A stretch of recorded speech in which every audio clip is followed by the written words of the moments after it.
good afternoon. My name is Michael Levy. I'm the Associate Director of the Berkeley Law Library, and I have the great honour of being the Chair of the Library Prize Committee for 2019. This is my second year on the committee, and it's actually, I think, one of the best committees to be on in the whole campus. You get to see fantastic research from wonderful undergraduates, and as I work in a graduate program, I'm not often involved with undergraduates, and to see the fantastic research, some of them who may end up at the Berkeley Law School, it's really been a great honour. So what I'd like to do now is introduce Kathy Koshland, who is the Vice Chancellor for Undergraduate Education, to kick off the proceedings, and again, welcome.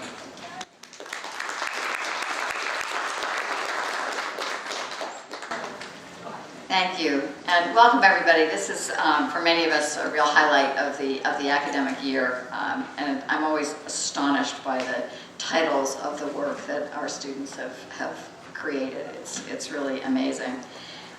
It's an honor to introduce the 2019 Charlene Conrad Liebau Library Prize for Undergraduate Research and the American Cultures Innovation in Teaching and Student Research Prizes, as well as, for only the second time, the Ron Takaki Teaching Award. This event reflects our campus's deep appreciation for our faculty and students' dedication to academic excellence, and it's an opportunity to celebrate hard work and commitment to issues and questions that matter dearly, and we'll recognize those in the work you hear today. The titles and description of these undergraduate research projects show that our students are full of curiosity, imagination, and creativity, matched with sophisticated and imaginative research skills. We also welcome the family and friends and colleagues that are joining us today. The awards that we are presenting not only celebrate stellar individual accomplishments, but really celebrate the support structure that comes from those that we learn with, and from whom I'd especially like to thank the campus librarians who just play an integral role in this, and our academic partners, faculty, and others whose advice and guidance literally makes much of the scholarship presented here today possible. I'd like to shout out also, as I said, to family, friends, and partners who support our students in their journey. Great education provides a broad vision for life, and as we know too well, rarely is that broad vision of life so simple as to provide a roadmap to the questions for the struggles, questions, and possibilities that life brings. But there's great strength in a broad vision, a vision that includes the musicians, the policymakers, the writers, the faith leaders, the organizers, the scientists, the engineers, all of which reverberate in the works that we celebrate today, both as ingredients to their projects and as the possible life paths from UC Berkeley.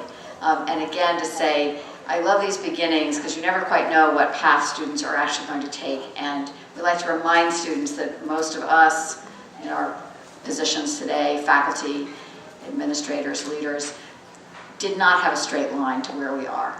And the path is an interesting journey. Sometimes it makes sense more in hindsight than it does as you're looking forward. And just to remember that this can be a beginning to almost anything one can imagine.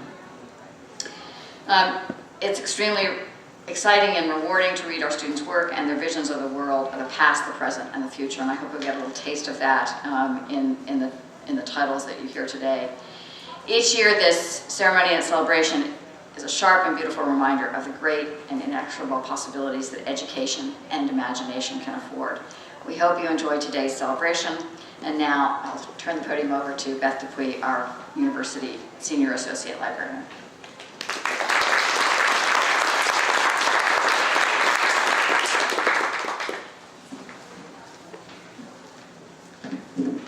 Good afternoon. I think every year this group seems to grow just a little bit bigger, so I think that tells me some of you are return guests, which is a good sign. On behalf of the University Library, I want to welcome you to the library, and particularly to Morrison Library. It's always nice to have representatives from campus, all walks of campus, all parts of campus, our partners, the librarians that are often here, the students that are sometimes sleeping in here, but also the faculty and parents, friends, and other supporters. It's great for this wonderful annual event. The Charlene Conrad Liebau Library Prize for Undergraduate Research highlights an extraordinary range of Berkeley's print and digital resources for scholarly research and the value that librarians and library staff play in helping to guide students in finding those resources.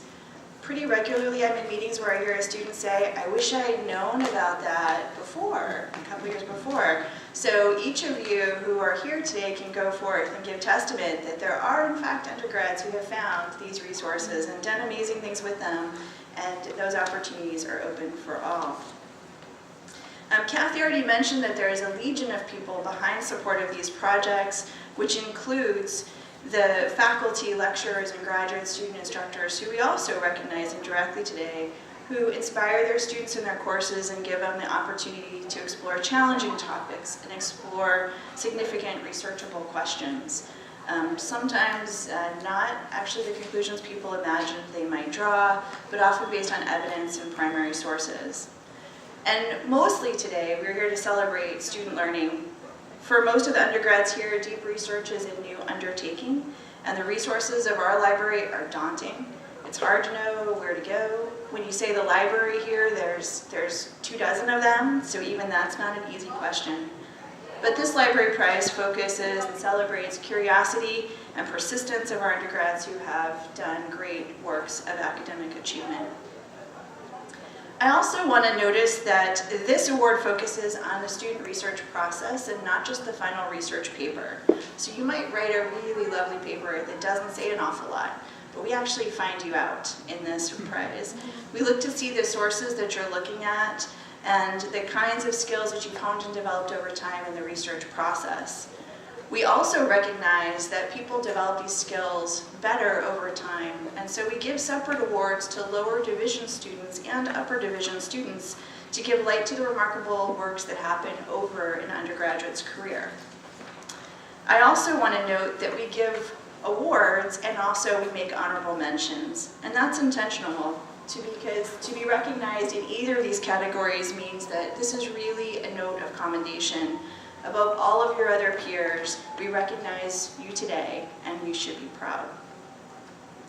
This year we had 46 submissions from 19 departments, including 2 papers in Spanish, which I will be trying to tell you about. And all of our awardees today are undergrads who have demonstrated great skills and new insights. My thanks to the committee and the judges. And so sit back and revel in the diversity of ideas explored by the 9 students we're going to celebrate now. Now I also have to juggle the certificates, and I'm going to surprise you by the order, so we'll see how this goes. First, I want to call up Erinn Wong for her project, Digital Blackface, How 21st Century Internet Language Reinforces Racism, conducted for College Writing R4B with Carmen Acevedo-Butcher.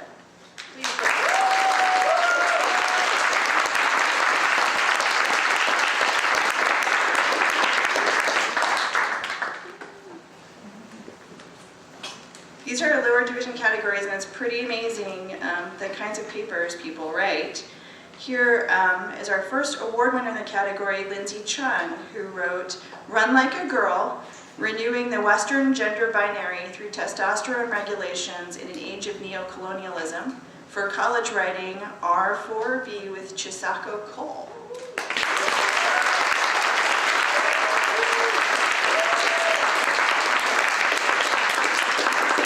I'm also going to ask our award winners to tell you a little bit about their projects. Yeah, so I'm Lindsey. I'm a second year right now studying social welfare and statistics. And I wrote my paper on, it was really inspired first by looking at Caster Semenya, who is a South African track athlete who has faced scrutiny over her gender and testosterone levels for the past 10 years of her career. In response to the scrutiny, the IAAF, which is the International Associations of Athletics Federations, which is the governing body of track and field, has created multiple regulations that have limited the testosterone levels for athletes who want to run track in female competitions. I found in my research that even though these regulations hide behind science and race-neutral language, the science is actually oftentimes very faulty, and these regulations are very, very racially charged. Every single athlete that we know has been surveilled under these regulations is athlete of color, and most of them are from the global south. So I actually heard about this prize last Wednesday, which was the very day that the most recent ruling on this topic came out. I'm sure some of you might have heard that the Court of Arbitration for Sport, which is like the highest court in sports issues, ruled against Semenya and upheld the fairness of the most recent regulation. So I see this as a very, very disappointing ruling because it is going to cause a lot of harm and medical abuse to athletes of color. And that's definitely something that's going to be a really big challenge for the community. But I have hope for intersex and non-binary athletes. And I think no matter what, Caster Semenya has paved the way for more athletes and activists to come forward and champion this issue. So I'd like to give a really huge thank you to my mentor and my teacher through all of this, to Sako Cole. Thank you so much. I definitely could not have done this whole project without her. So thank you, and thank you to my parents and my partner who's here. So thank you so much.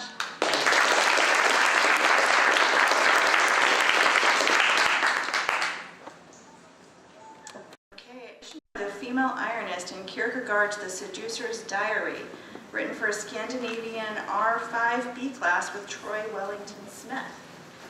Please join me.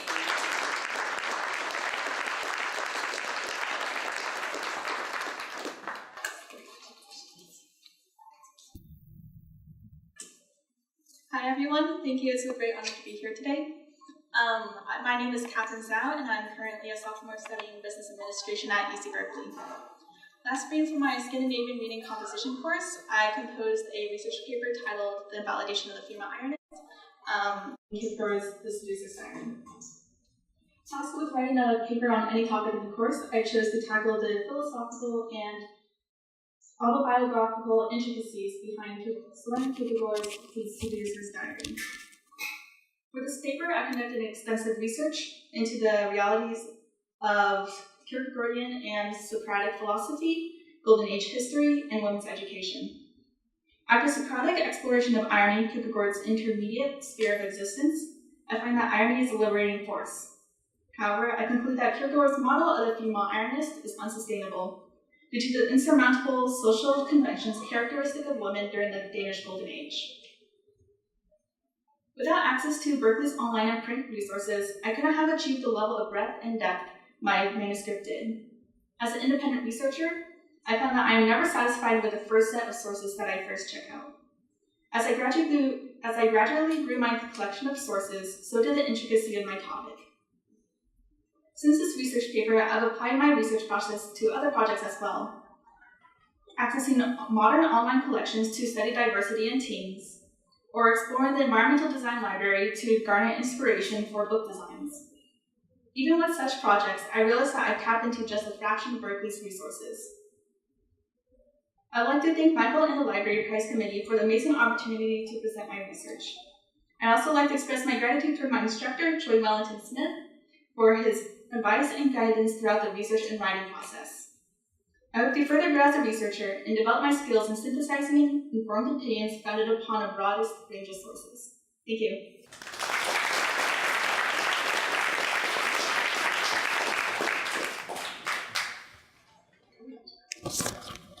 So now we'll move on to the upper divisions and first share with you the announcements of our honorable mention winners. First, we have Amelia Miniero, Constancia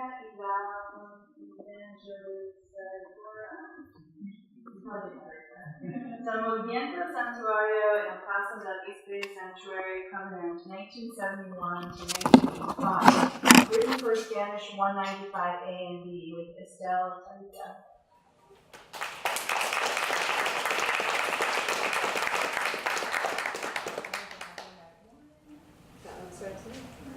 Thank you so much.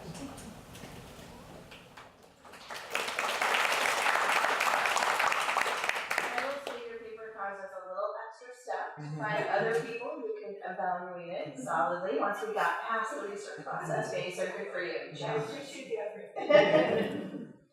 Also, let's recognize Benjamin Papadopoulos for his paper, Morphological Gender Innovations in Spanish of Genderqueer Speakers, also written for Spanish 195 with Justin Davidson.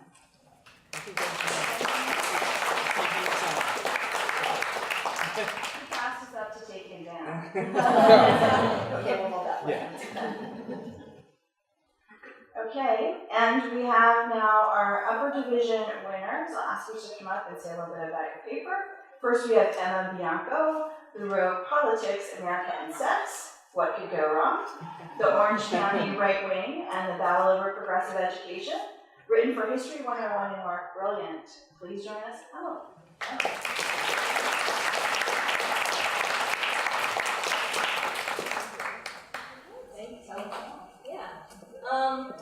Hello, so I'm Emma. I'm a History and American Studies major. In both my fields, I study the Cold War, particularly pop culture and domestic politics. So this research project was for my History 101 thesis for fall 2018, and I'm writing on it again for my American Studies thesis, which is due on Monday, so very much. So just a bit of background because some of the terms in my paper. So I talk about progressive education, which was this policy introduced in about the 1920s, which really encouraged students to not just memorize facts, but to participate in group cooperation, to develop good social skills, kind of civically engage with their community. But my historical period, which is the 1960s, was also the zenith of the Red Scare, McCarthy, HUAC, all that fun stuff. In my area I studied is Orange County, which is where I'm from, Orange County, California, which was really home to, affluent, white, fundamentalist, anti-communist, conservative suburbanites who actually supported these radical right attacks on progressive education. So the main things they took issue with was this new social studies education, because they would claim that this book that I studied, this 8th grade textbook called Land of the Free, had communist propaganda in it, so they really wanted to ban it. They also took issue with newly implemented sex education courses in Orange County, because they claimed that if you teach children sex education, they'll become immoral, which will make them more susceptible to communist intentions. So. But they were actually quite successful, and they campaigned so heavily against sex education that they actually banned sex education in Orange County for a period of time. So this project really required a lot of resources from the library, primarily newspapers from the Los Angeles Times and other periodicals from that area, so many digital resources. But also I've met with the research librarian so many times in history because it's such a small, very niche topic that I really had to go to someone to find the books I needed, which were luckily in Mainstack, so got lucky in that regard. So anyway, the reason I chose this topic because it seems, inconsequential is because I'm from Orange County. And, Orange County was seen as the leader of the conservative restoration with Goldwater and Nixon and Reagan. And actually, for the first time in 2016, voted for a Democratic presidential candidate. And in 2018, we have an all Democratic winners for the midterm elections, which is a really big shift. And I wanted to understand, why this is so important, and also how did Orange County get to the radical right place we know it to be. So to do this, I found that studying small topics like educational policies actually sheds more light on how these political movements, like the right wing, kind of slowly acquire power in very small steps, and then that kind of works to overturn and produce this national movement. I found that this radical right attack on progressive education in the 1960s actually shows us how political upheavals begin in the really most unobtrusive of places, slowly acquiring followers, and that's what we really have to look out for when we go to the future. I learned a lot of lessons from doing my own research, but I think the most important one is that as an academic, I think you want to go in thinking you're going to find a research project that's going to fundamentally alter the nature of how we think of something, and sometimes that does not happen. But it's okay, because what I found is I enjoyed learning about something that I found very fascinating and becoming kind of a master of my little sect, and then seeing how that fits into the larger story. So in closing, I want to thank again the library for giving me this award, and then also my thesis advisor, Mark Brilliant, who let me annoy him in office hours, and then also my professor in American Studies, Christine Palmer, who also let me annoy her in office hours over my project. So, thank you.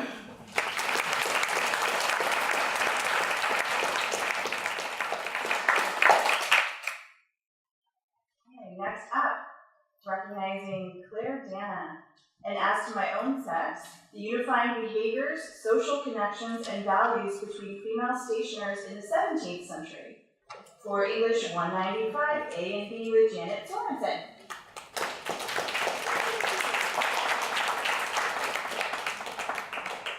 That title is a mouthful. I'm glad I shortened it. Okay, hi, I'm Claire. I'm an English major, and how to even start writing about this process because I've been working on it for over a year and a half now. Essentially, my project began with Jennifer Miller, and she presented me with this remarkable opportunity that I hadn't really encountered much upon my first day, in which she entered the classroom and basically said, I don't want you to write a paper that you're going to put into a desk drawer and never look at again.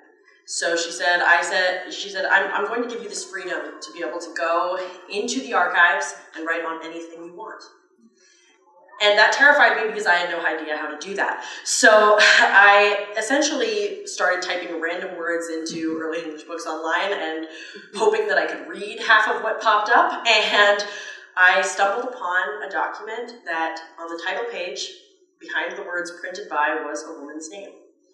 And I remember thinking, I've never seen that before. Is that a thing that exists? And I went to my professor and I said, have you ever seen this before? And she said, I have never seen that before. And I said, I know what I'm writing on.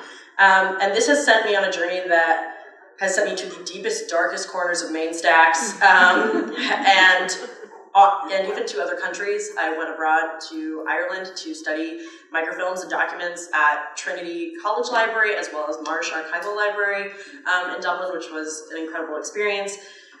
But essentially what this project comes down to for me is realizing that not only were there women working and doing incredible print work that was not only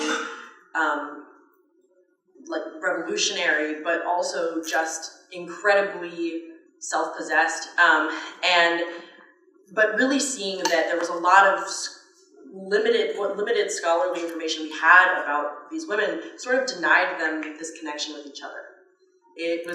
There were many scholars who were willing to say, yes, they're doing great work, but we don't think that they're really related to one another. We think that they were pretty separated by religion, by social class, by a lot of things that were happening at this time. And a lot of the work that I was encountering told me otherwise. It said, no, I think there are patterns here that can be read in the text that can speak to these incredible connections and how, in a world that really told them, you are different than men and you don't get the same kind of benefits that they do in a male-dominated industry, how could they not be aware of one another and learn from one another and take experiences from one another? So this has been an incredible experience of getting to work in Bancroft and hold things that are older than this country, which is remarkable. Getting to talk to librarians, getting to spend many, many hours hunched over books that were on the back wall of Maine Stocks that probably haven't been opened in God knows how long. But that has been an incredible experience.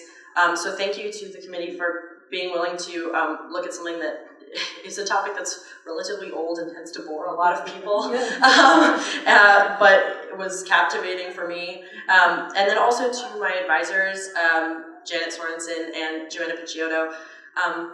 I encountered a weird situation in which nobody on this campus really knew much about female stationers or printers or booksellers, but I, adrift on my little raft of this niche topic, was able to reach out to them to kind of situate me in this historical sea, and they gave me the background that I really needed to make this project what it is. So I want to thank them, and then I also want to just thank Jennifer Miller for presenting me with this opportunity to think about research in a way I had never been able to think about it before. So really grateful to them.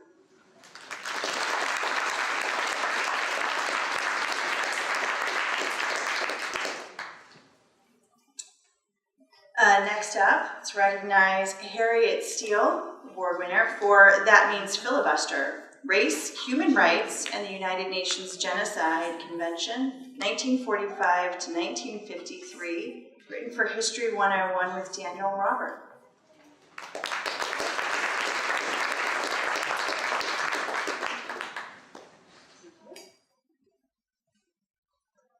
Good afternoon, everyone. Thank you so much to the library for awarding me this honor and for giving me the opportunity to speak with you all today. So this research project was my senior thesis. I just turned it in last Thursday, so that's great, I'm done. But it actually kind of began, the ideas for it began the second semester of my sophomore year when I took a pro seminar in the history department about the history of genocide, sort of examining it from a lot of different lenses. Legal, sociological, like using anthropology, things like that. And I became interested in the international law on genocide, which is mainly the United Nations Convention for the Prevention and Punishment of the Crime of Genocide, which was passed by the UN General Assembly in 1948 and became law in 1951 after receiving the necessary number of ratifications.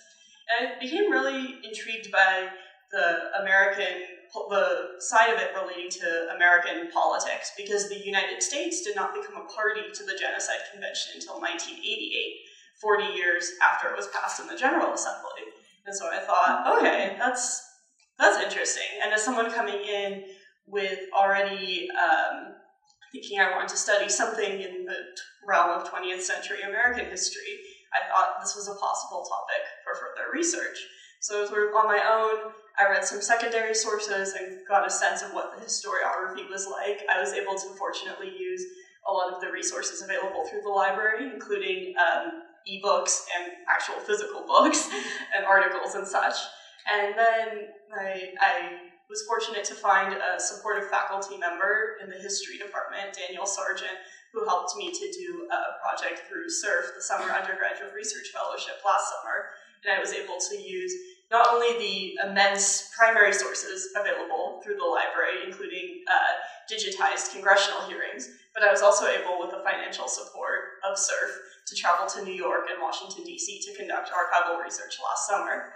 And I sort of continued the project throughout this year. This semester was when I took the actual thesis seminar, and as I looked at all the materials, I was able to deduce some conclusions about how issues of race and human rights really influenced the debates about the Genocide Convention between 1945 and 1953, specifically issues relating to state control of civil rights law, or sort of as it was often called, states' rights, which was still very much alive and well in that time before the Brown versus Board of Education ruling in 1954. And I found that a lot of the dynamics surrounding contemporaneous debates on civil rights and human rights, and the US's seemingly dissonant positions in supporting human rights abroad through the United Nations, but also maintaining segregation and racial discrimination at home domestically, really influenced this debate. And so getting to write this thesis has been a really rewarding process. I've learned a lot about close reading of archival sources, about how to investigate and even find sources. So I'm really grateful to the library here for offering all of the resources that help students like me pursue research. I'm also really grateful to Daniel Sargent and Daniel Robert, who are both in the history department, sort of mentors through this process. And thank you all for coming here today.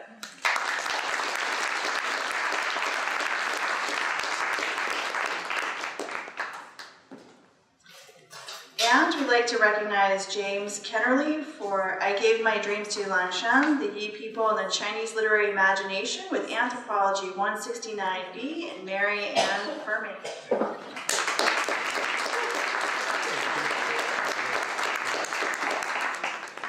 Hello everyone, I'm James Kennerly. I'm an anthropology and Chinese language double major. And I'm very honored to receive this award. I want to give my thanks to the committee, to my amazing advisor and mentor, Mary Ann Furman, who provided so much help and guidance along this journey.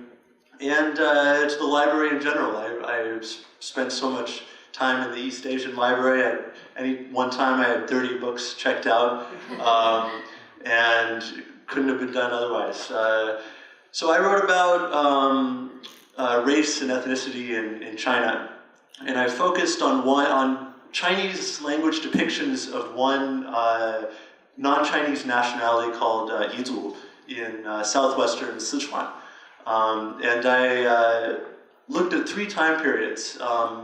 One of them was the 5th century AD, looking at official Confucian histories that depicted this ethnic group and always tended to connect the difference between Chinese and Yi people as a question of kinship.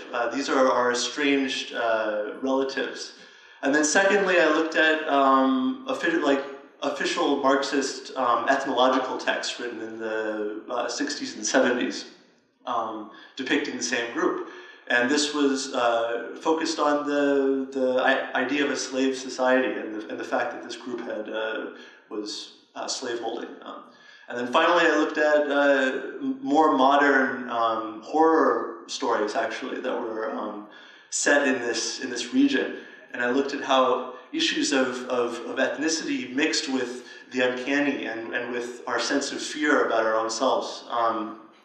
So my hope is that this project gives a cross-cultural look at the things that we call race and racialization, and how it can be that these ideas of difference take up so much. They can be so potent for all of us, and so all of these texts that I looked at, they all tend to relate difference back to issues within Chinese society. So looking at the other was to look at a mirror of oneself and one's own society. Thank you very much.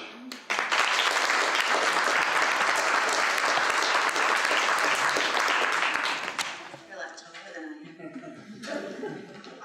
So, I think you will admit that's a pretty impressive array of diverse groups across time and region, topic, discipline, amazing students, amazing instructors, amazing classes, amazing library resources. I also want to thank, again, Charlene, Conrad, Liebau, who is with us today over there.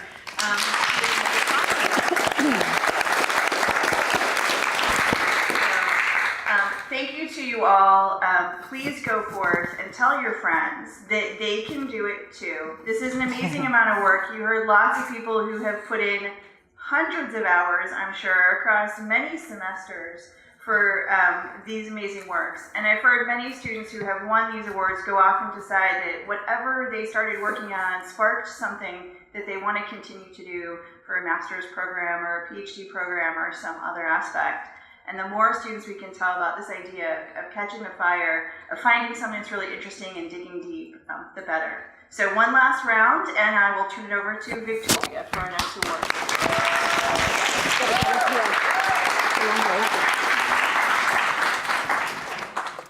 Great. You could have left the mic up there. This'll help. And I'm jealous you're not using your glasses. I'm going to use mine. I have to. Right.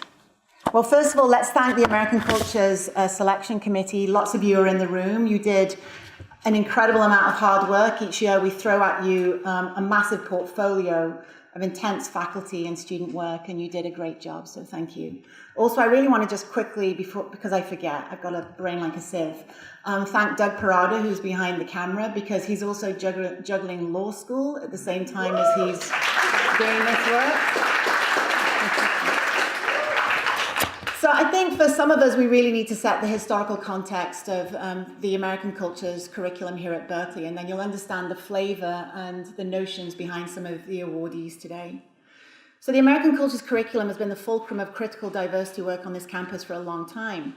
In fact, for exactly 30 years this year, inspired by the struggles and dreams of the Third World Liberation Front 50 years ago this year. If you haven't yet seen it, the Third World Liberation Front archives and exhibit are here in Doe Library, and they are incredible. The American Cultures requirement was created in the late 1980s, and the energy for the AC requirement was formed not on campus, but in our surrounding communities. In 1984, in San Francisco and Oakland, longshore workers were leading the Bay Area fight against South African apartheid, refusing to touch South African cargo. Although the national media were not covering the unprecedented boycotts at the beginning, hundreds of local residents and UC Berkeley students gathered to support the longshore members. The students were receiving an education which would literally change the shape of the University of California. Our Berkeley students were inspired to pressure the UC Regents to divest its $3 billion endowment in South African companies supporting apartheid. The student activism escalated on campus, becoming the largest and most sustained period of activism since Vietnam. And their actions were successful. UC divested from South African companies. The intellectual and political muscles that the students developed did not waste away. They next turned their attention to the UC Berkeley campus and its curriculum.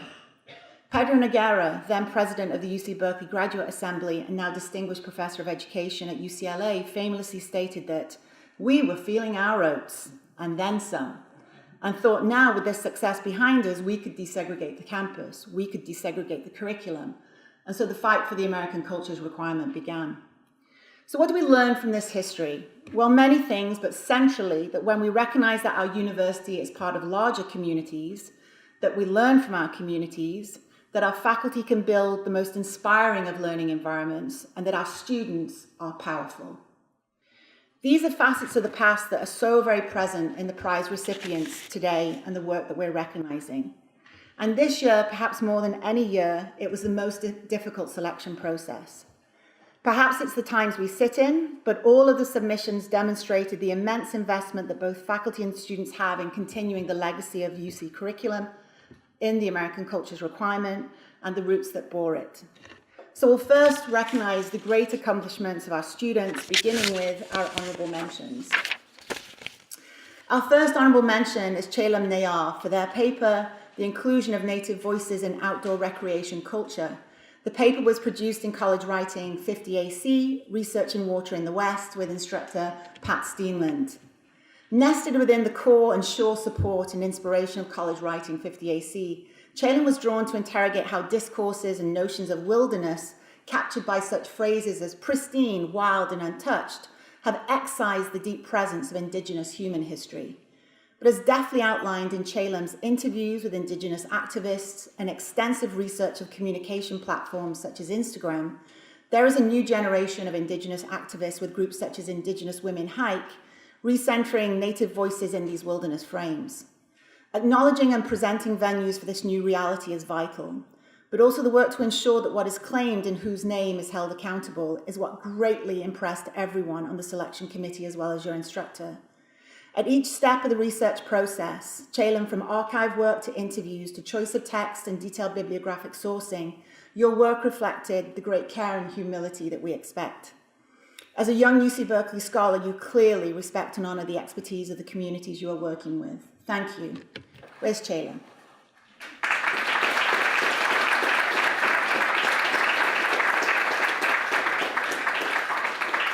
We've got a very posh one here for you. Do you want to say something? Sure. Hi, I'm Chellam. I'm a fourth year environmental science major, and I kind of grew up loving the outdoors. I loved going on hikes and camping, and I always noticed that there was kind of a divide between racial and socioeconomic classes in outdoor recreation versus general society. And coming into the class, College Writing 50 AC, I'd never really been exposed to Native American opinions regarding outdoor recreation. So in the class, we were able to meet with and talk to members of the Paiute tribe, and that really opened my eyes to like a whole different side of outdoor recreation that I'd never experienced before and like really heard about. And so through the project, I really wanted to hear from these people and see how they're represented or not represented in the general outdoor recreation industry as a whole. So what I did was I looked at different sources such as like the REI blog and like big outdoor companies such as the North Face that like are really trying to start campaigns that include women and people of color in the outdoor industry. But I noticed that these like large organizations were still ignoring Native voices. And on the other hand, talking to people from these tribes about outdoor recreation and how it impacts their lives really left an impact on me, because a lot of them were just saying that they were completely ignored and all they wanted was recognition. And the first step for that for them was like recognizing that these lands that we have, like we call like Muir Woods and stuff like that, they really have indigenous histories, and those histories were being ignored. So it really opened my eyes and really left an impact on me to see how we don't talk about these people and we leave them out of our day-to-day lives, but every day this is their reality of being ignored. So yeah, I wanted to thank the people who I talked to, Julie Varela and Chris Hohog, who are part of those tribes, who really left an impact on me. And like every time I go out into the wilderness, I try to learn as much as I can about the land that I'm recreating on and try to appreciate that through like their history. And I also want to thank my instructor, Pat Steenland, who connected me with these people and really encouraged me throughout the project. So thank you.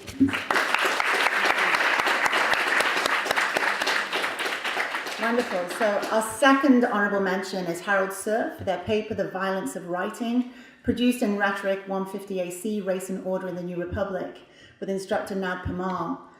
In 152 AC, Nad centres the use of narrative with the philosophical positioning that narrative shares perspective. In Harold's paper, he also asserts that reading shapes perspective. Harold's close read of Mark Twain's Huckleberry Finn asks us to think beyond defending or pillorying the work, but rather consider what a reading of the work and the analysis taken from it says about what constitutes American identities, what we think of ourselves when it is read, when we see through the eyes of oneself and others. As rich as the ontological fabric both created and torn apart by Harold is, everyone who read Harold's paper was struck by its beauty, its silk-like quality of prose and precise choice of passages from a wide variety of texts accompanying the central Huck Finn. It felt musical. Thank you. Harold, are you here? We weren't sure if you were going to be here. Are you here? I can keep that one. You look good on my way. No, I'm kidding. Okay, and to our first American Culture Student Research Prize winner, Chloe Chan, for her graphic novel panel produced in Comparative Literature 60 AC, Post-Apocalypse Now, with instructor Caitlin Skrull. We were going to try to produce this incredible panel, but we didn't have much success today, so it's going to go up on the website so you can see the incredible effects of this work. So in a blog post that Chloe wrote last summer, she opened with this statement by way of explaining how the reader should view her description of her graphic novel, for which she's receiving this award today. To quote Chloe, "Really, this is an ode to a thought-provoking course and its awesome instructor. I'm aware that this is no great work of art, just fatted stick figures. And after writing this post, I realize it's incredibly boring unless you've taken the class." Humble, huh? So nothing could be further from the truth. Produced in Caitlin's course designed to closely consider our human litany of apocalypses, Chloe's graphic novel panel is buoyed by an explosive body of text ranging from the Confessions of Nat Turner to Black Elk Speaks. This multitude of text sets Chloe's visual expression of apocalypse within the stories told of those who have survived them. It's both the analysis that saturates the graphic novel panel and also the very careful consideration of design that takes your breath away when you comprehend what she's achieved. To quote her instructor, Caitlin, one of the major through lines that Chloe explores is the double-edged quality of apocalypse.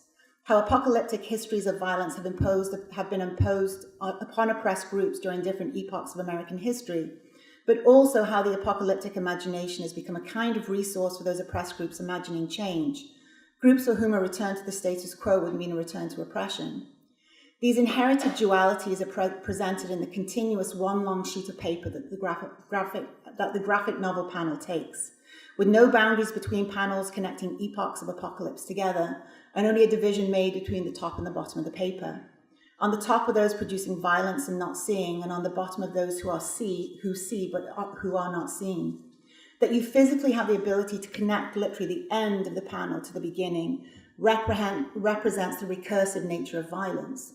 But Chloe also means her work to demonstrate that such revelations, when listened to, might affect what we pass on to future generations and how we might be inspired to better understand each other. Chloe, could you come and get your award?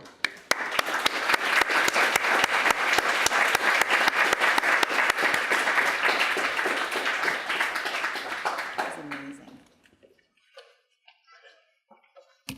Hello. So I have some notes that I wanted to possibly use, but they're a bit of a mess, so this will be partly improvised. But thankfully, Caitlin's description of my project was a lot better than the one I was going to offer, so thank you, Caitlin. First of all, I want to thank Caitlin for such a great class with a very thoughtful and thought-provoking syllabus, and for encouraging me to apply for this prize because I didn't expect that my silly cartoon would win it. So let's see, where should I begin? So Caitlin's class was taking a look at post-apocalyptic literature, and basically I'm not a good public speaker, but we were thinking about our contemporary obsession with post-apocalyptic literature, not just stories about the end of the world, but about surviving in a world that's already exploded in our faces. So that subject feels more and more relevant just with every news headline that comes out, which feels more and more like a farce or something straight out of a dystopia. And our class also considered how America has we as Americans live in a post-apocalyptic world and have been since the founding of the United States. Originally, I was going to write the founding of our country, but that becomes a very loaded term to use because white American history tends, like when Chellam was talking about her project, to overlook the history that came before ours and the people who originally lived in this country.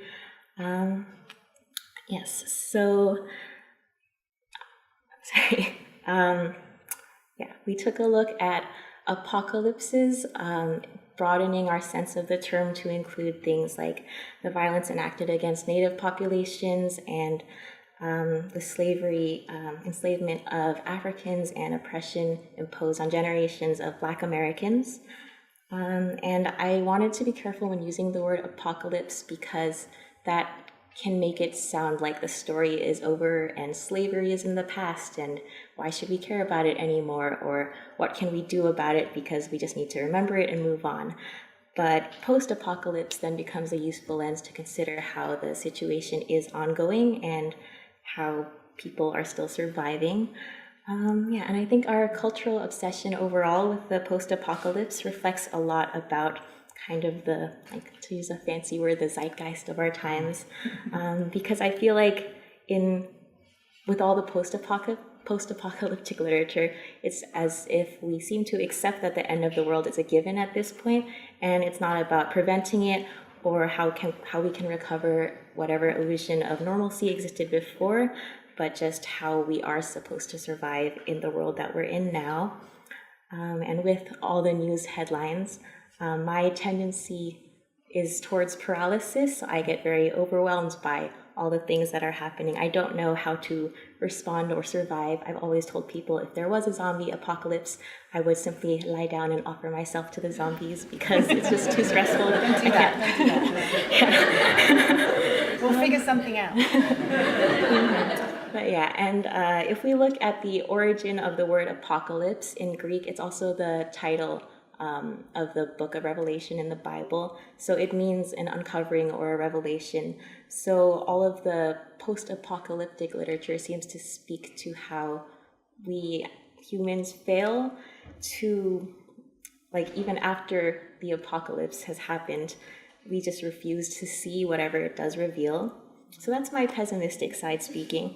But this is not from the class, but a James Baldwin quote that I came across again recently, and that has long been a favorite of mine, is that I can't be a pessimist because I'm alive. To be a pessimist means that you have agreed that human life is an academic matter, so I'm forced to be an optimist.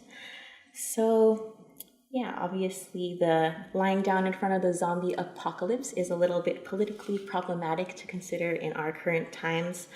And originally, like Caitlin's description included, I drew the comic cartoon thing to potentially, you could wrap it around to suggest that the cycle of history continues, apocalypse after apocalypse, but also what could potentially break that cycle is what happens at the end of the panel where the child, so basically a father is explaining the story or history of the apocalypse to his child, and the child looks below the platform where they're standing at the people who are below and seems to begin to doubt his father's story a little bit.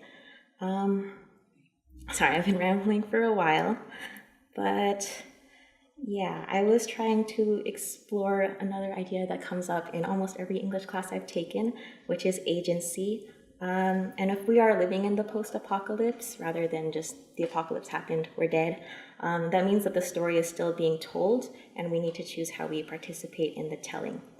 So you may notice that, unlike most students, I did not begin my introduction with "My name is Chloe Chan, and I am this year, this major," and that's because, interestingly enough, I withdrew from school a few weeks ago.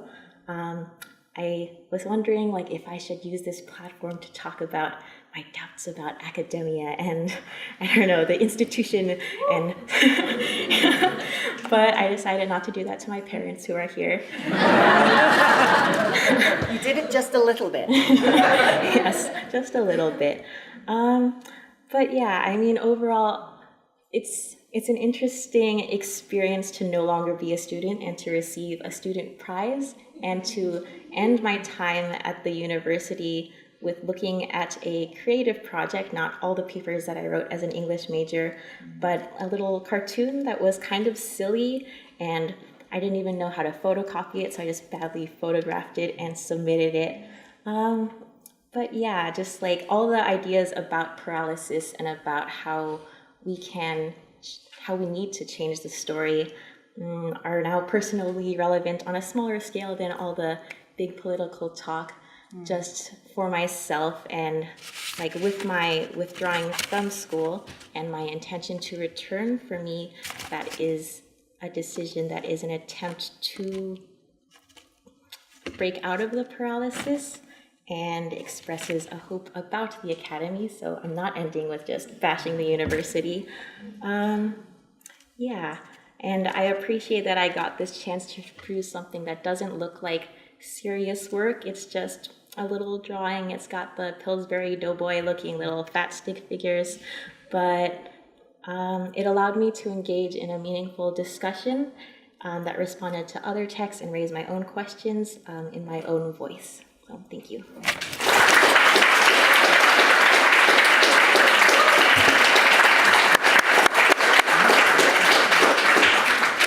So, Chloe, I have to contradict you. It's not a silly little cartoon. And everybody's going to see the value of it. We're going to have it on the website.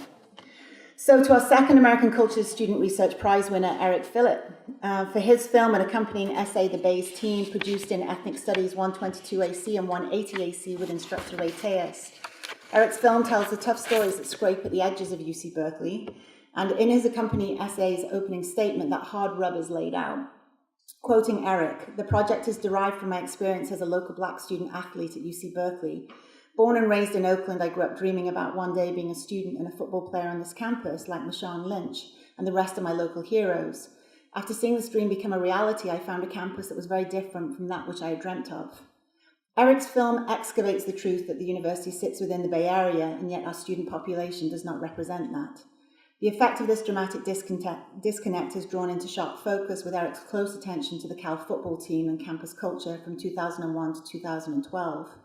His deft storytelling weaves an autobiographical density into the film, allowing local Bay Area Cal football players from the past to share both the direct effects of their presence on the communities that they come from and bring with them to the Berkeley campus, and the effects that the divide between academic and athletic life left on both their dreams and today's campus demographics, culture, and admissions policies. Eric's research into the historical arc of athletic program development, UC campus culture, and the larger role of our university in public life in the Bay Area is astounding. Tough to hear, rough to know, and impossible not to care about. Eric, you sacrificed your football to tell this story, taking time off to make sure that you got it right. But it's uncannily appropriate that you've produced this work right now. This year marks the 50th anniversary of the publication of UC Berkeley Professor Emeritus Harry Edwards' book, Revolt of the Black Athlete. Written to give voice to the role that athletes have played in the fight for equality, justice, and dignity, your work is within this tradition. And as one of your interviewees states in the film, this story needed to be told because, to quote, "This is our backyard." Please receive your award.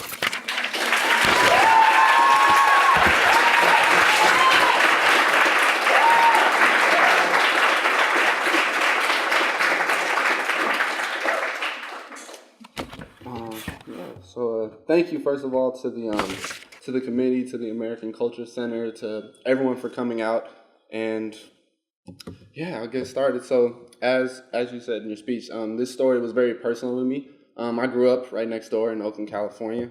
My whole family, sitting right over there, my dad, my brother played football. Football was always a big thing for us, and every Saturday in the fall was football Saturdays. And specifically, we would always go to every Cal football home game. We had season tickets, and we would never miss a game. And no one in my family had any direct connection to Cal. No one went to Cal. Well, at the time, no one went to Cal. But we became huge Cal fans. And as a young boy, I fell in love with, first, the football team, and second, the campus and just college life in general. And it started from coming to these games and seeing people who looked like me and who were from specifically my neighborhood, but also neighborhoods that were similar to mine. And getting that exposure opened the door up to me to see that not only was it possible to play college football, but it was possible to attend college and to attend UC Berkeley, one of the most prestigious schools in the country. So I started this project at first as a celebratory piece to kind of look back at this time period. The team was real good then, and just to talk. That could be done. And just to talk about the importance of representation for young children of color to see people like them. But as I started working on the project, it became about much more than that, and it became about the specific experience of those athletes during that time period, but also other Black college football players and college athletes across the country. One of the biggest themes discussed in the film is the divide on campus between the athletic community and the academic community. In the film, we refer to it as UC Berkeley versus Cal, which are supposed to be the same institution, but they're very different things. UC Berkeley is this prestigious institution based on research known around the world. Cal, the athletic side of it, Memorial Stadium up in the hills, not necessarily connected to down here Memorial Glade and Doe Library. And not only are the two sides different, but they're often in conflict with each other. Specifically during this time period, that's when the new stadium got built, and the school went in a ton of debt. We're still paying it off. And there was a lot of questions on both sides of what's the role of a university. Is athletics a major part of universities like Cal that instill pride and school history and give opportunities to people to come to a school like Cal that wouldn't have had it otherwise? Or is it a distraction from the university's main mission, which is to educate young folks and to change the world through its research? At first, when I came into that, I started talking to different people. I met with former players, which is kind of cool because they were like my heroes growing up. But then I also met with people from the academic side, so to speak. One of the best interviews we did for this film, me and my man Eric right here, we're both Erics. We met with Professor Malcolm Potts, and I came across Professor Potts on the Berkeley blog. He had a ton of posts that were basically saying like football should not exist on this campus. And since I was I played football, but also I was a huge football fan, that made me real mad. And I was coming into this interview, I had a lot of prejudgments about what we were going to expect and how it was going to go. But the interesting thing that we got out of that interview and interviews with people from the athletic side was the disconnect often comes because neither side communicates with each other. Each side sits in their own, up at the stadium or in their office, talks about the way the other side does things, but never actually come into contact and talk about what can be done to work together. So it's not Cal versus UC Berkeley, but it's all one institution.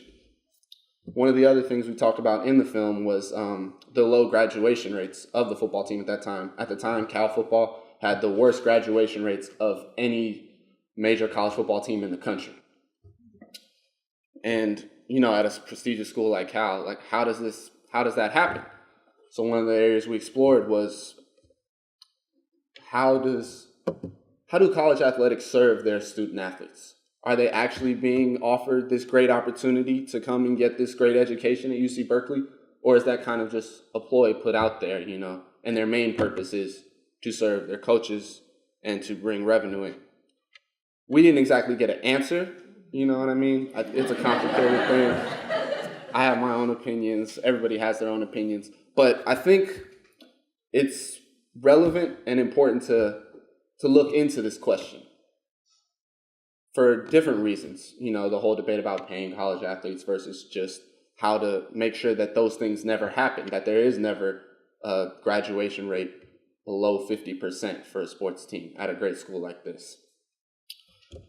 We decided to, me and my boy right here, we're going to keep pursuing this project. We're currently applying for film grants to make this a longer piece because we don't want it to just end as a short project that doesn't leave this campus. It explores topics that are relevant to not just college football, but to college campuses around the country as it relates to how academics and athletes interact, how specifically within the Black community on college campuses, stereotypes play to affect both student athletes of color and normal non-athletic affiliated students of color. I want to thank Professor Ray Tejas. He's been amazing. I took ES 122 AC last spring. That's where I started developing this project.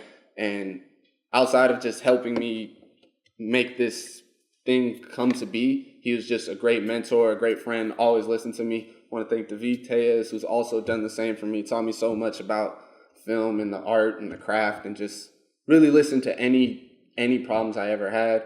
I want to thank Eric right here. He's put in tremendous hours to help me with the project, and you know, this is our award. We couldn't have done it without each other. I want to thank my family. I want to thank everybody who helped participate in the film, even if they're not here today, all the former players, the counselors, the teachers, and yeah, hopefully a year from now, you guys will be able to see a longer piece and it'll create longer conversations at more universities. Thank you.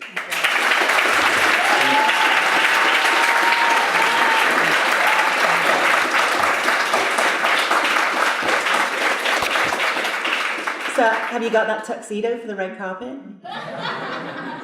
Venice Film Festival, here we come, right? Okay, and now to our faculty awardees. And the first award is presented in the name of the late Ron T. Takaki, professor of ethnic studies at UC Berkeley, who passed away 10 years ago this month. This award is made possible with the generosity of the Takaki family. Thank you to them. It's an award that has only been given once before. And when you hear the criteria that the selection committee uses in deciding to give this award, if you knew Ron Takaki and if you know Dr. Hatem Bassian, you will recognize them both. The Ron T. Takaki Teaching Award, to use a visual, is awarded to those who chip away at the stubborn walls built around justice, equity, and freedom, whose efforts inside and outside the classroom inspire humor, courage, dignity, passion, and brilliance, a community to join them in that chipping away until finally the walls fall. As one colleague of Ron said of his work, Ron Takaki didn't just teach about race and ethnicity, he helped redefine it. No stronger reason could be given for Dr. Hatem Bassian to receive the Ron T. Takaki Teaching Award. Like Ron, he chips away at the walls around justice, equity, freedom, and community, and his vast body of work has redefined the scholarship of race and ethnicity inside and outside of the United States. In 2009, Dr. Bassian founded the Berkeley Islamophobia Research and Documentation Project, a project dedicated to analyzing the systematic othering of Islam and Muslims. And this year, the resulting Islamophobia conference turned 10 years old. This body of research, of community gathering, and of public works is only matched in impact by the dedication he has to the work of teaching. Hatem's Deconstructing Islamophobia and Islam in America courses have forever changed the landscape of our undergraduates' intellectual worlds. To quote one colleague, we will be witnessing the effect of Dr. Bassian's work on our field of study for the next 30 years. Please congratulate Dr. Bassian.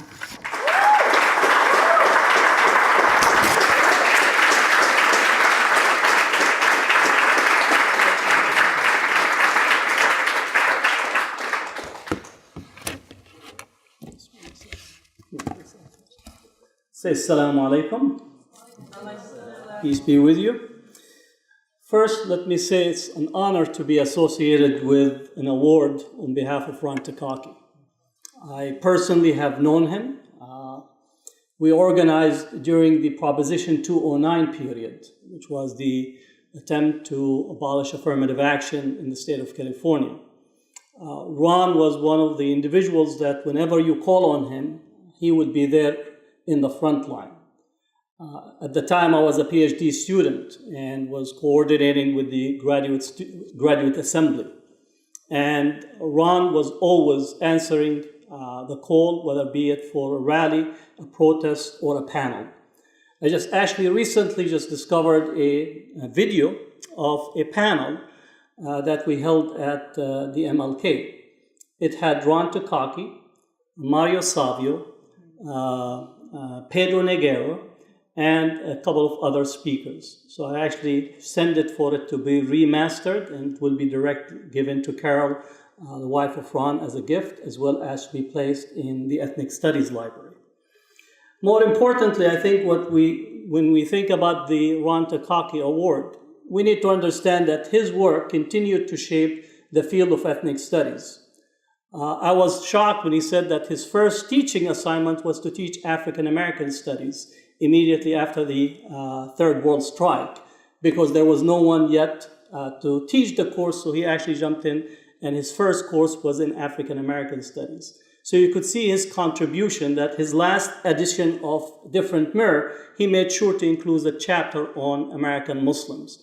So this was about his care and attention to expanding the field of ethnic studies as we speak. To come closely to my two courses, I teach two courses in Asian American Studies. Asian American Studies 128, that covers Islam in America, and Asian American 132, Deconstructing Islamophobia and Otherness. And I see those two courses as a bridge. One looks at the history and the other looks at otherization, inclusion, and exclusion in the American context. Those two courses would not have been possible without the support of Asian American Studies. Elaine Kim, who was the chair of Asian American Studies, immediately after 9/11, she said that we need to have something that addresses the issues of American Muslims. Because the studies of American Muslims often either it was in religious studies, meaning theology, or in political science securitization. So Muslims are not approached as full human beings. So in essence, she wanted to locate the study of American Muslims within the broad scope of the American culture and the American society. So that gave birth to the Islam in America class. Now, Islam in America class looks at a long history.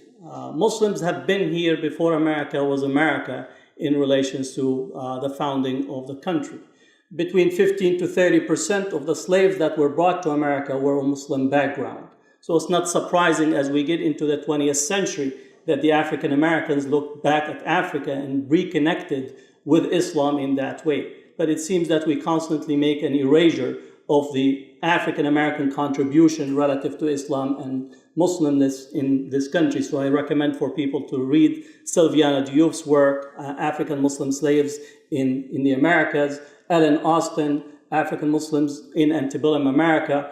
And just recently we have actually added a major piece, which is the biography of Umar ibn Sa'id, the biography of a slave who wrote his biography in Arabic. So the last remaining text that is in the handwriting of Africans before they adopted the English language is writing in Arabic. And either it was a biographies, Quranic text, or Islamic law text. And Ellen Austin actually documented biography of 76 individuals of Muslim background that were in America that wrote and reflected their heritage. So when people say go back home in the current context, unless you're Native American, that language should not be used, especially at this particular time in the history of our society. More importantly, as we reflect upon the place of Muslims in this country, who could actually forget the figure of Muhammad Ali or Malcolm X? So we seem to actually only think of them as icons, but not actually part of a long tradition and contribution to making America what it is today. On the Islamophobia front, through the work of the Center for Race and Gender, which is the work of Evelyn Nakano-Glenn, who actually allowed us to start the Islamophobia Research and Documentation Project, we're able to actually constitute an ongoing conference, which we are in the 10th anniversary or the 10th annual conference of this type. Now you might ask why in 2009 the conference started. The reason that the conference started was because of the attacks on the first Muslim president, Barack Hussein Obama. If you don't remember, 43% of the American public believed that Obama was a Muslim. But the attacks on Obama was focusing on his Muslimness. And I argued at the time that people who were wanting to use the N-word on him felt comfortable in using the M-word as a substitute and a signpost for N-word. And now we see those who use the M-word on him feeling empowered and emboldened to use the N-word in the current discourse. So that began the whole discussions of how to think of Islamophobia, which is a type of racism, not that you're debating or discussing Islam per se. The net result came with Islamophobia Studies Journal, the only peer-reviewed journal in the world today, is published out of here, our Center for Race and Gender and our program. And so far we have close to 225 scholars globally that are engaged in the field of Islamophobia. So Islamophobia, actually, rather than think of Muslims as an exception to the norm, we need to think of Muslims as the norm of America's actually experience of otherization. So when we study Islamophobia, we begin with the otherization of Native Americans, African Americans. We study the Chinese Exclusionary Act, the Japanese internment. We study the Irish when the Irish became white. We study Jewish Americans. We study the Latino population and women and the exclusion of women. And then we locate Islamophobia. So you actually look at the long history of struggle for inclusion. America's claim of we the people, created to be equal and to be inclusive, has always been a struggle for those who are marginalized.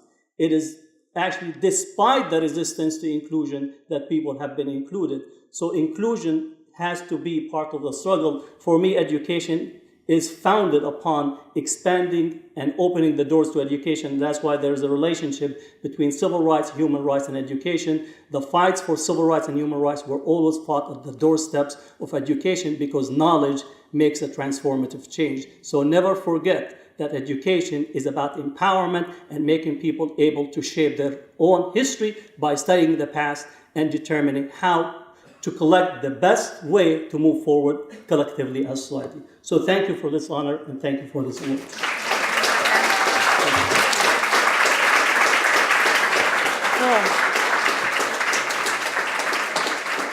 And to the last award of the evening, well, it is the evening almost. So to my friend and colleague as well, Khaled Kadir. Khaled is receiving the 2019 American Cultures Teaching Award for his phenomenal and awe-inspiring Engineering 157 AC, Engineering the Environment and Society. Perhaps I can start with just sharing a brief story set about 2 years ago. I was sitting in my regular office hours when a student came in that I'd not met before. I thought that they were lost. Everybody gets lost in Stevens Hall. He came to tell me that he'd just finished Khaled's 157 AC course and thought that I, as director of the AC Center, could do a better job of advising students to take the course early on in their UC Berkeley career. I was a little affronted.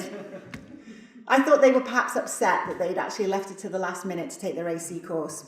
But then he went on to say that he was a graduating senior and that in his last semester sitting in Khaled's class, he had remembered the reason he had decided to become an engineer in the first place. One of many college recommenders confirmed such life-bending, frustration-inducing, hope-creating experiences. Quote, 157 AC is an engineering course unlike any other that I have taken. In the course syllabus, it states the primary purpose of this course is to teach future engineers to look beyond the technical orientation of engineering and recognize the ways in which problems that are commonly defined in technical terms are at their roots deeply socially embedded. That is a life-altering realization to come to, which was never explicitly stated in any of my engineering courses for 10 years. Khaled's command of his subject matter is one thing, and his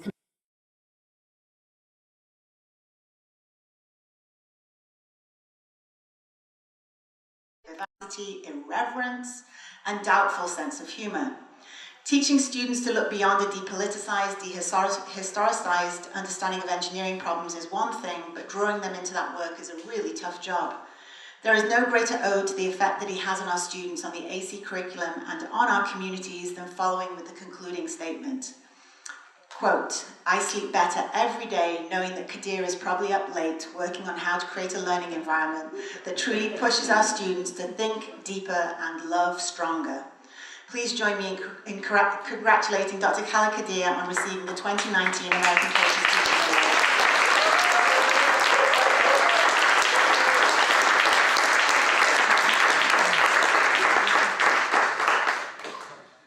Assalamu alaikum. Yeah, there are two of us. think it's useful to start. I just want to follow on what Dr. Hatham's. It's useful to start by saying that Dr. Hatham was a mentor for me when I was in graduate school and up until now. So I think there's a way in which, when I received this award, I think about how this is part of his own work is continuing on in this way. I didn't know I was going to run into him here today. What I want to do today is to share some gratitude and appreciation, and through that tell some stories. This course is really not a course about any one person.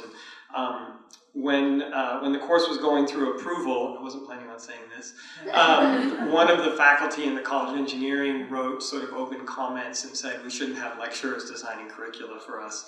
And I wrote an open response saying definitely not. No class should be created by any one person. It should be a collective effort, as this class was.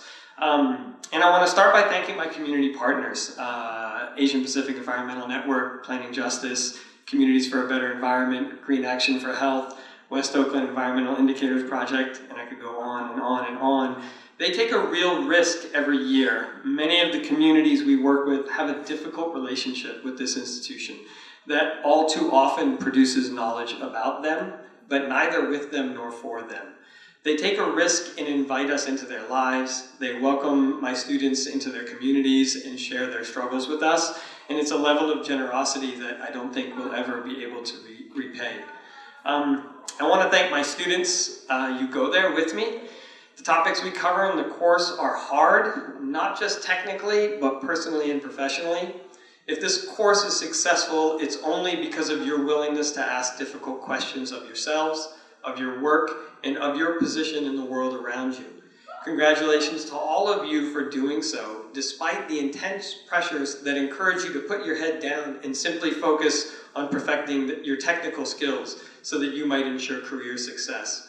Keep swimming upstream.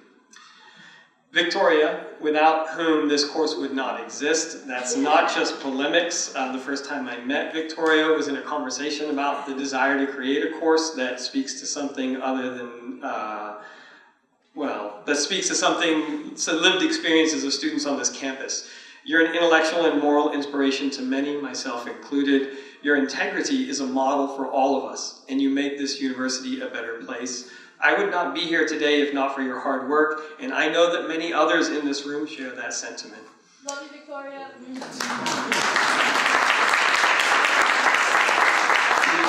I want to also acknowledge Laura Cushing, who was a PhD student in the Energy and Resources group at the time. She's now a faculty member at San Francisco State University. She was the ACES Fellow that had a huge hand in creating the course. Laura's years of experience working on environmental justice issues made her an excellent partner in the creation of this course, and I couldn't have done it without her. And finally, I want to thank Oscar Dubon. He's now the Vice Chancellor of Equity and Inclusion. I'm going to tease him for not being here today. You saw quite clearly that the College of Engineering had a race problem, and you were motivated to do something about this problem. This course was one part of your ongoing efforts. In the process, you put your time and energy into getting the funding to make this course possible, but you did more than that. Oscar showed up to my class every day the first time I taught it. I've never heard of an administrator or senior faculty member doing that to a class taught by a junior lecturer. He sat in on my class the first year that I taught it, not to observe my teaching, but to learn the material that he had never learned in his own education as an engineer. This was a radical act, and I think it's almost unheard of to put himself in the seat of a student, not just for a day, but for an entire semester, and to challenge himself, his beliefs, in his own academic training. I want to thank Oscar for taking that journey and for continuing to advocate for positive change on this campus. And this brings me to the final bit of irreverence that I want to leave you with today. I sometimes describe this class as an anomaly. When you look at the curriculum in the College of Engineering, this becomes evident all too quickly, and that is a problem that we need to change. This is the only American Cultures course in the College of Engineering, and quite possibly the only course that very explicitly focuses on race and on social justice in the entire college. And it's being taught by a lecturer. Each year, I have to reapply to teach this course, and at least so far, we'll see how it goes after today, I'm reappointed for one semester at a time. Administratively, the course resides in material science and engineering. I have no relationship to material science and engineering outside of that, and nor does the material, but rather it was a convenient place to put this course, and because the department recognized that there was a need for something different in the college. I think we can do better than that. The UC Berkeley College of Engineering needs to make a stronger commitment to work that centers itself around justice. Work that trains engineers to do better than simply build things, and instead to build an inclusive world that ensures justice for everyone.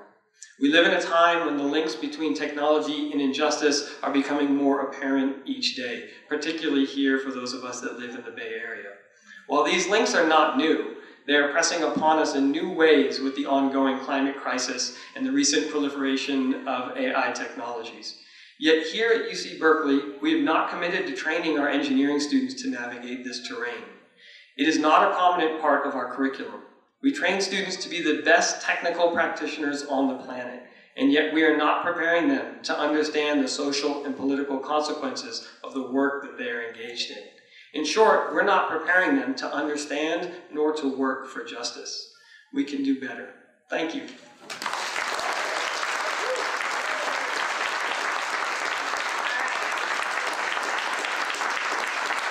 So let's celebrate everybody. One round of applause and let's just meet and